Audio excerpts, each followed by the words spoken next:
자, 9호입니다. 1번. 타인의 상품을 표시하는 것이라고 수요자들에게 널리 인식되어 있는 상표와 동일 유사 상표는 3, 4조이란 9호에 해당해서 등록받을 수 없다. 9호는 상품도 동일 유사해야 되죠? 틀렸네. 그리고 이 얘기 말씀하세요. 이거 틀리라고 내는 거야. 의기소침하면 안 돼. 이걸 미리 말씀드렸어야 되는데 1회부터. 틀리라고 내는 거예요. 우리 특허 때도 틀리라고 낸 거야. 상표도 마찬가지고. 이럴 때 말씀드렸어야 되는데 지금 말씀드리네. 틀려보고 복습할 때 거기 조심하세요. 이거예요. 나 소질 없네 이러면 안 돼. 당연히 틀려요. 당연히.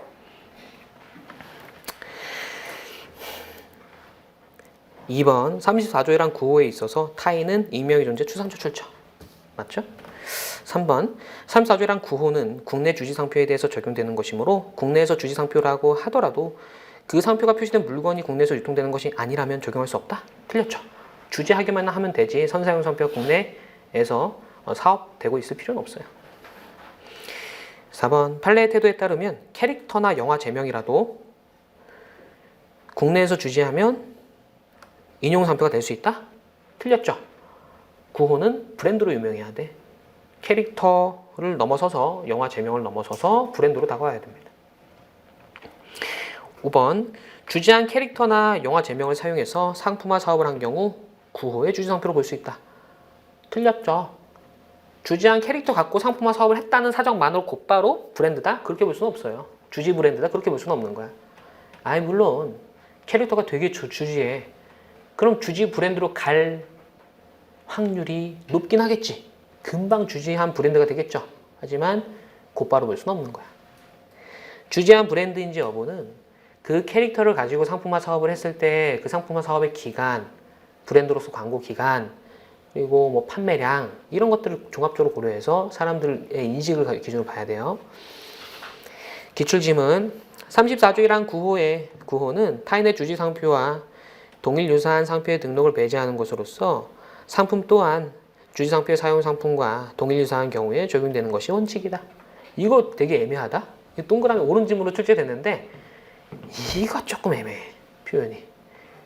원칙이다? 예외 없어. 마치 예외 있는 것처럼 돼 있는데 예외 없어요. 그래서 시험장에서 좀 흔들리게 하는 그런 문제가 돼. 특히 상표법 이런 문제가 많거든요. 근데 정답을 맞추는데 문제 없어. 항상 5개의 질문 중에서 정답에 가장 가까운 거 가면 돼.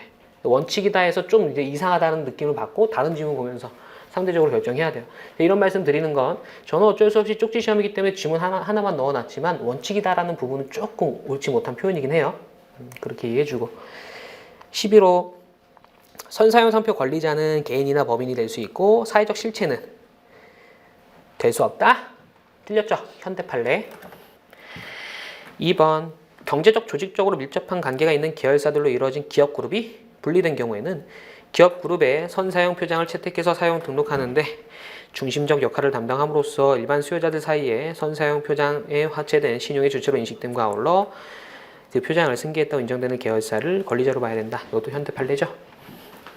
일반 수요자 입장에서 보겠다는 겁니다. 그 저명상표의 승계인이 누구인지는 3번 11호 전단 혼동염려죠.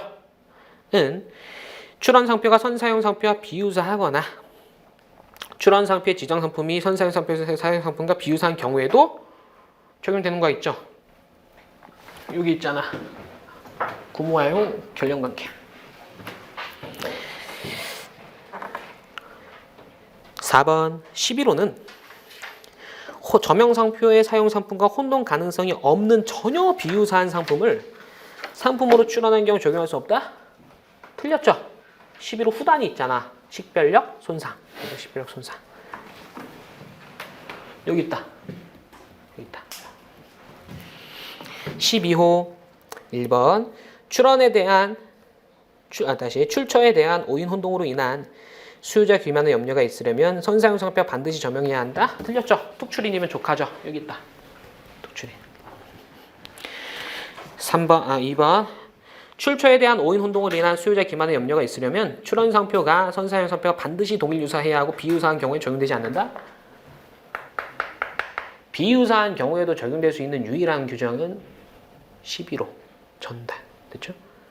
물론 유일하다 하면 여기 안에서 9호 내지 13호 안에서 말씀드리는 거예요. 예를 들어서 3, 4주의랑 6호 이런 거 비유사해도 되잖아. 기억나세요? 저명한 타인의 명칭, 성명, 명칭, 상호초상, 서명인지 아우연편, 이런 명칭 포함한 성표 이거 포함하면 되니까. 여기 기준으로는 이제 비유사도 되는 건 얘밖에 없어. 나머지는 다 유사해야 돼요. 3번 출처에 대한 오인운동. 했네. 안 했나? 안 했네요. 3번 출처에 대한 오인운동으로 인해서 수요자 기만의 염려가 있으려면 선사용상표의 사용상품과 출원상표의 지정상품 비유사에도 적용될 수 있는 경우가 있죠. 선사우트. 기출지문 보겠습니다. 판례는 인용상표가 수요자나 거래자에게 특정인의 상표로 인식될 수 있을 정도로만 알려져 있는 경우에도 특출인의 3단계.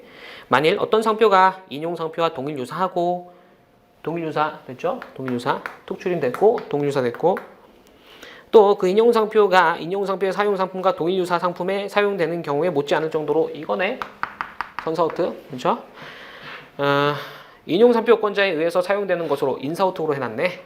인사 오인될 만한 특별한 사정이 있다고 보여지는 경우라면 수요자 기만 염려 있다. 맞죠? 이거 판례 물어보고 인사우특, 선사우특. 두 번째, 수요자 기만의 염려가 있는 상표와 관련해서 판례는 동일 유사한 상표가 핸드백과 여자 구두, 단화에 각각 사용되는 경우에 동일 유사 상품에 못지않게 사용되는 못지않게 출처 오인동 우려가 있다고 보았다. 이 구두랑 신발은 분명 비유사예요. 이걸 유사라고 보는 사람은 없어. 근데 결연관계 높죠. 같은 업체에서 만들어서 파는 경우가 많잖아. 구두, 신발. 그런 느낌이에요. 결연관계 높죠. 세 번째, 출원 상표와 동일 유사한 타인의 상표가 주지 점명하지 않아도 12호가 적용될 수 있죠. 특출인이면 된다니까. 주지는 4단계, 점명은 5단계, 특출인 3단계. 이게 유치하게 이렇게 할 수밖에 없는 게 이런 문제들이 있어. 다 유명한 건데 정도가 3, 4, 5단계로 다르다는 겁니다. 3단계로 족하다라는 거.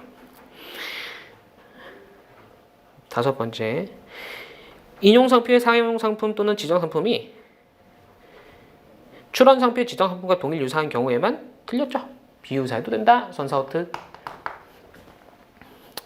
13호 1번 13호는 국내에서 인식도를 구비하지 아니한 경우에도 적용될 수 있죠. 유일하지 속지주의 원칙의 예외. 외국에서만 유명해도 된다라는 거. 국내 또는 국외죠. 2번 13호는 선사용상표의 사용상품과 지정상품이 동일 유사한지 여부를 따질 여지가 없다.